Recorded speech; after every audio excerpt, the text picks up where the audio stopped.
मैं डॉक्टर कुशाल बोपचे, संस्थापक अध्यक्ष राष्ट्रीय ओबीसी बहुजन महासंघ, मैंने पूर्व सांसद भंडारा लोकसभा महाराष्ट्र। मैंने अभी सोशल मीडिया पे ये कुछ पढ़ा सुना, एक स्टेटमेंट वायरल हो रहा है। महाराष्ट्र के तंत्र शिक्षण मंत्री माननीय चंद्रकांत दादा पाटिल, इन्होंने जो वक्तव्य किया है कि उस समय में शाहू फुले अंबेडकर इन्होंने और कर्मवीर भावराव पाटिल इन्होंने भीख मांगकर स्कूलें शुरू की। मैं सबसे पहले तो इनके इस वक्तव्य का बहुत तीव्र शब्द में विरोध करता हूँ, निषेध करता हूँ, क्योंकि एक उच्च तंत्र शिक्षण मंत्री जैसे बड़े हुद्दे पर बैठने वाले आदमी ने इस प्रकार से वक्तव्य करना, यह उनके लिए बहुत ही अशोभनीय है।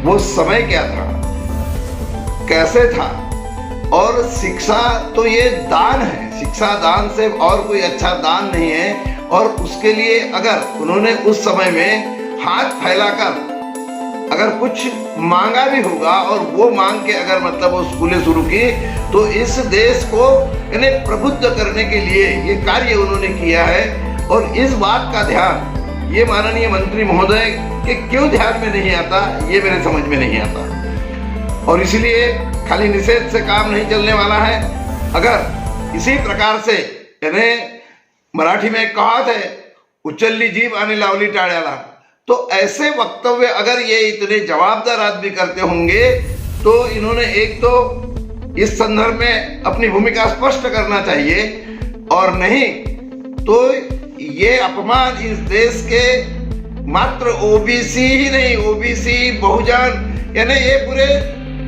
महाराष्ट्र के साथ साथ में देश का अपमान है। और इसलिए ये बात छोटी नहीं है, काफी गंभीर है और इसके परिणाम भी बहुत गंभीर होंगे। इन लोगों को ऐसा लगता होगा तो अब इसके बाद में लोगों तक के जाकर एक जन आंदोलन भी करने की गरज पड़ी तो हम लोग करेंगे। अगर इन्होंने अपने इस बात को मतलब अगर अनावधान की बात अगर होगी तो देश के जनता के साथ उन्होंने माफी मांगना चाहिए। क्यों कि ये तो खाली मतलब हम अनुदान देंगे, वो करेंगे, मतलब आज तुम्हारे हाथ में सत्ता आ गई तो आप पैसे देने की बात करते हो, मतलब आपको पैसे की मगरूरी बहुत हो गई, ऐसा मुझे लगता है। और ये बात बहुत ही अशोभनीय है। मैं तीखे शब्दों में निषेध ही नहीं, निषेध के साथ साथ में ये भी आह्वान करता हूं कि अगर इसके परिणाम ठीक नहीं आए तो हमको जन आंदोलन करने की गरज पड़ सकती है और वो भी हम करेंगे।